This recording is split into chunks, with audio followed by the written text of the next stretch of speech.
अस्सलाम वालेकुम अजीज तलबा। आज हम बहुत अहम मौजू पे बात करेंगे। ओहम्स लॉ, ओहम का कानून। अगर किसी कंडक्टर के टेम्परेचर और उसकी फिजिकल कंडीशन तबाई हालत में तब्दीली रोनुमा ना हो तो उसमें से फ्लो, बहने वाले करंट की मिकदार उसके सिरों के अतराफ पोटेंशियल डिफरेंस के डायरेक्टली प्रोपोर्शनल होती है। यानी अगर हम किसी कंडक्टर के दो सिरों के दरमियान पोटेंशियल डिफरेंस V हो तो उसमें से करंट I बहता है। पोटेंशियल डिफरेंस की तब्दीली के साथ करंट की मिकदार भी तब्दील हो जाती है, जिसकी वजाहत ओहम के कानून से की जाती है। यहां पे यही बात आपको बताई जा रही है कि जितनी ज्यादा करंट फ्लो करेगी करंट फ्लो करेगी उसकी मिकदार उतना ही ज्यादा पोटेंशियल डिफरेंस जो है वो क्रिएट करेगी। उसके जो उसके बैटरी के जो सिरे हैं, जहां से एंड पॉइंट्स हैं, वहां पे इसीलिए हम इसे I is directly proportional to V कहेंगे, या V is directly proportional to I, और V is equal to IR। ये ओहम का कानून है। यहां R पोटेंशियली प्रोपोर्शनैलिटी कांस्टेंट है और कंडक्टर की रेजिस्टेंस के बराबर है। अगर करंट I और पोटेंशियल डिफरेंस V के दरमियान आप कोई ग्राफ बनाएं तो वो हमेशा स्ट्रेट लाइन होगा। और अजीज तौलबा, इसको जरूर याद रखें, ये इम्तिहानात में MCQs में भी पूछा जा सकता है, और आजकल जो नई स्कीम आई है उसके मुताबिक एनालिटिकल जो स्किल्स है, कॉन्सेप्चुअल स्किल है, उसके हवाले से भी वो पूछ सकता है कि जो है पोटेंशियल डिफरेंस का और करंट का जब भी ग्राफ बनाया जाएगा तो वो कैसा होगा, वो स्ट्रेट लाइन होगा, इन अ स्ट्रेट लाइन। क्योंकि ओहम के कानून के मुताबिक अगर किसी कंडक्टर के टेम्परेचर और उसकी फिजिकल तबाई हालत में तब्दीली रोनुमा या वाक़या ना हो तो उसमें से बहने वाले करंट की मिकदार उसके सिरे के अतराफ पोटेंशियल डिफरेंस के डायरेक्टली प्रोपोर्शनल होती है। तो V is equal to IR बड़ा अहम है। इसी तरह रेजिस्टेंस, किसी मटेरियल की वो हासियत, वो करैक्टरिस्टिक्स जो उसमें से फ्लो करने वाले करंट, बहने वाले करंट के खिलाफ मुज़ाहमत पेश करे, रेजिस्टेंस कहलाती है। रेजिस्टेंस अजीज तौलबा समझ लें, मुज़ाहमत। मसलन एक चीज अगर फॉरवर्ड जो है बढ़ना चाह रही है तो उसके अपोजिट साइड से एक ऐसी फोर्स उसको पीछे की तरफ धकेलने की कोशिश करे तो इसको कहा जाएगा कि वो उसके फ्लो में, उसके बहने में रुकावट है, रेजिस्टेंस है। और हमेशा से जब भी किसी कंडक्टर के अंदर से, किसी मेटल के अंदर से करंट जब बहता है, चार्जेस फ्लो करते हैं, तो जो अपने मेटल के अपने जो चार्जेस हैं वो उसके रास्ते में जब हाइल होते हैं उससे टकराते हैं। उस टकराव की वजह से उनमें एक रेजिस्टेंस पैदा होती है और वो energy in the form of heat निकल जाती है। तो आगे जब हम रेजिस्टेंस पर असर फैक्टर अफेक्टिंग द रेजिस्टेंस पढ़ेंगे तो उसमें आपको ये समझाएंगे। तो फिलहाल हम ये समझते हैं कि किसी मटेरियल की वो करैक्टरिस्टिक्स जो उसमें फ्लो करने वाले करंट के खिलाफ रेजिस्टेंस यानी मज़ाहमत पेश करती है, रेजिस्टेंस कहलाती है। ये मज़ाहमत मोशन करते हुए इलेक्ट्रॉन्स के मटेरियल्स के एटम के साथ टकराव की वजह से होती है। इसका रेजिस्टेंस का ऐसा यूनिट ओहम है। और अगर 1 वोल्ट जो रेजिस्टेंस, जो potential difference volt is equal to 1 volt हो, करंट 1 एम्पेयर हो, तो R की कीमत 1 ओहम होगी। इसको हम ऐसे बयान करेंगे, जब किसी कंडक्टर के सिरों यानी एंड पॉइंट के दरमियान पोटेंशियल डिफरेंस 1 वोल्ट हो, उसमें बहने वाले करंट की मिकदार 1 एम्पेयर हो, तो उसकी रेजिस्टेंस 1 ओहम होगी।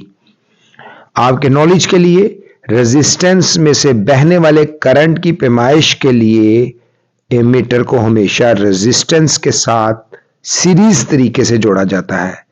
रेजिस्टेंस के अतराफ पोटेंशियल डिफरेंस की पैमाइश के लिए वोल्ट मीटर को हमेशा रेजिस्टेंस के साथ पैरेलल तरीके से जोड़ा जाता है। ये दो बड़े अहम पॉइंट हैं, इनको आपको याद रखना है अजीज तलबा, क्योंकि ये अक्सर इम्तिहानी पॉइंट ऑफ व्यू से भी बड़े अहम हैं और प्रैक्टिकल पॉइंट ऑफ व्यू से भी बड़े अहम है, और ओहम का कानून बड़ा ही इंपॉर्टेंट है।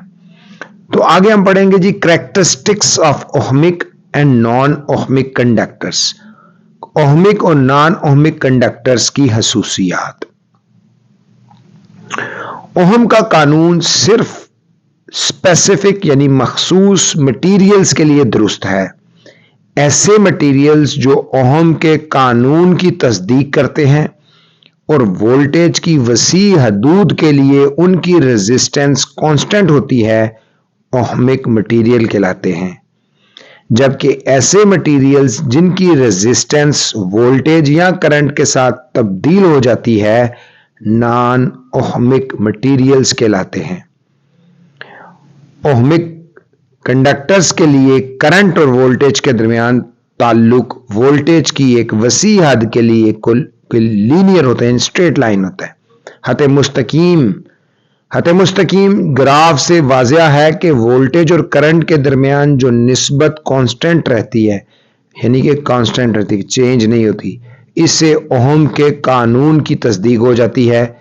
ज्यादातर मटेरियल्स की खसूसियात ओहमिक होती हैं। आपके नॉलेज के लिए थर्मिस्टर्स ये हरारत को महसूस करने वाले रेजिस्टेंस होते हैं। एक रेजिस्टेंस है जिसका इन्हिसार टेम्परेचर पर होता है। टेम्परेचर बढ़ने पर इनकी रेजिस्टेंस कम हो जाती है। थर्मिस्टर ऐसे सर्किट्स में इस्तेमाल होता है जो टेम्परेचर में होने वाली तब्दीली को महसूस कर सके। तो अजीज तलबा, नॉन ओहमिक मटेरियल्स के लिए करंट और वोल्टेज के दरमियान ताल्लुक नॉन लीनियर होता है। मसलन इसमें फिलामेंट और थर्मिस्टर, जो फिलामेंट की रेजिस्टेंस उसके गर्म होने से जैसे ही बढ़ जाती है, करंट कम हो जाता है, जिसकी वजह से जब भी इसका ग्राफ बनेगा तो इसकी जो स्लोप है वो ऊपर की तरफ जाहिर होगी। यहां आपको ऐसे महसूस होगा जैसे झुकी हुई है। इसी तरह थर्मिस्टर, जिसको हमने हरारत को महसूस करने वाला रेजिस्टेंस होता है, की खसूसियात फिलामेंट के बरक्स होती हैं। अगर फिलामेंट में आप करेंगे तो वो डिफरेंट करेगा और जो थर्मिस्टर है वो डिफरेंट करेगा। ये जब गर्म होता है तो इसकी रेजिस्टेंस कम हो जाती है। इसकी सबसे बड़ी खसूसियत यह है कि जैसे ये गर्म होगा इसकी जो है वो कम हो जाएगी रेजिस्टेंस और करंट बढ़ जाएगा। ये इस वजह से होता है कि गर्म होने पर कंडक्शन करंट के लिए ज्यादा आजाद इलेक्ट्रॉन्स दस्तयाब हो जाएं। अजीज तलबा, फैक्टर्स अफेक्टिंग रेजिस्टेंस। अगर आपने कभी आम जिंदगी में एक मुशाहिदा किया होगा, एक कम लंबाई का पाइप ज्यादा लंबाई के पाइप की बनिस्बत पानी के बहाव के खिलाफ कम रेजिस्टेंस पेश करता है। आपके पास एक बहुत लंबा पाइप है, आप उसको देखेंगे कि उसके अंदर पानी का वो प्रेशर नहीं होगा जो होना चाहिए, क्योंकि उसमें रेजिस्टेंस ज्यादा है। लेकिन अगर वो कम पाइप जितना कम होता जाएगा उतनी रेजिस्टेंस कम होती जाएगी। इसी तरह जितना उसका जो क्रॉस सेक्शनल एरिया है जितना बड़ा होगा उतना ज्यादा उसका फ्लो ज्यादा होगा। बड़े क्रॉस सेक्शनल एरिया वाला पाइप छोटे क्रॉस सेक्शन के पाइप की बनिस्बत कम रेजिस्टेंस पेश करता है। यही सूरत हाल तारों के रेजिस्टेंस की है जिनमें से करंट फ्लो करता है। तारों की रेजिस्टेंस का इन्हिसार उनके क्रॉस सेक्शनल एरिया, लंबाई और उनके मटेरियल की नोयत पर होता है। मोटी तारों की रेजिस्टेंस पतली तारों की बनिस्बत कम होती है। लंबी तारों की मज़ाहमत छोटी तारों की रेजिस्टेंस से ज्यादा होती है। कॉपर की तार की रेजिस्टेंस उसकी जसामत की स्टील की तार की रेजिस्टेंस से कम होती है। इलेक्ट्रिकल रेजिस्टेंस का इन्हिसार टेम्परेचर पर भी होता है। एक मखसूस टेम्परेचर और एक मखसूस मटेरियल के लिए जब भी हम रेजिस्टेंस की बात करेंगे तो उसके जो कैरेक्टरिस्टिक्स है, नंबर 1 उसमें तार की रेजिस्टेंस यानी R, तार की लंबाई L के डायरेक्टली प्रोपोर्शनल। सबसे पहले इस बात को समझ लें, R is directly proportional to L, यानी जितना लंबा जो है वो पाइप होगा उतनी ही कम उसमें उतनी ही ज्यादा उसमें रेजिस्टेंस होगी। इसका मतलब है कि अगर हम तार की लंबाई दुगना कर दें तो उसकी रेजिस्टेंस भी दुगना होगी। सो इसमें हम ये देखेंगे कि कैसे वो होगा कि उसकी लंबाई, तार की लंबाई दुगना कर दें तो उसकी रेजिस्टेंस भी दोगुना हो जाएगी, और अगर तार की लंबाई निस्फ कर दें तो उसकी रेजिस्टेंस भी कम हो जाएगी। ये इसका पहला करेक्टर। दूसरा करेक्टरिस्टिक्स ये है, तार की रेजिस्टेंस आर तार के क्रॉस सेक्शनल एरिया ए के इनवर्सली प्रोपोर्शनल होती है। R is directly proportional to 1/कैपिटल ए। आपकी बुक में भी आप इस इक्वेशन को देख सकते हैं। बुक को सामने रखें ताकि आपको बहुत आसानी से चीजों की समझ आए। इसका मतलब है कि मोटी तार की रेजिस्टेंस पतली तार की रेजिस्टेंस से कम होती है। ये याद रखें कि जितनी कम रेजिस्टेंस होगी उतना ही फ्लो ऑफ करंट आसान और तेज होगा। जितनी रेजिस्टेंस ज्यादा होगी उतना ही फ्लो ऑफ करंट कम और ज्यादा वो जो है वो लाइन लॉसेस में चला जाएगा, हीट प्रोड्यूस करेगा, इससे आग भी लग सकती है। तो R is inversely proportional to 1/एरिया। वहां पे हम अगर एल लंबाई को रख दे तो R is directly proportional to L/A। तो जो यहाँ पे प्रोपोर्शनैलिटी कांस्टेंट है वो स्मॉल p की तरह है। ये प्रोपोर्शनैलिटी कांस्टेंट जो स्पेसिफिक रेजिस्टेंस कहलाती है, इसकी जो वैल्यू है वो कंडक्टर की माहियत पर, उसकी नोयत पर, नेचर पर इन्हिसार होता है। यानी कॉपर, आयरन, टिन और सिल्वर में से हर एक के लिए P की कीमत मुख्तलिफ होगी। अगर आप देखें मेटल में स्पेसिफिक रेजिस्टेंस होगी 10⁻⁻8 ओहम मीटर, सिल्वर की 1.7 है, कॉपर की 1.69 है, एल्युमिनियम की 2.75 है, और टंगस्टन की 5.25 है, प्लाटिनियम की 10.6 है, आयरन की 9.8 है, और जो है ग्रेफाइट की 35,000 है।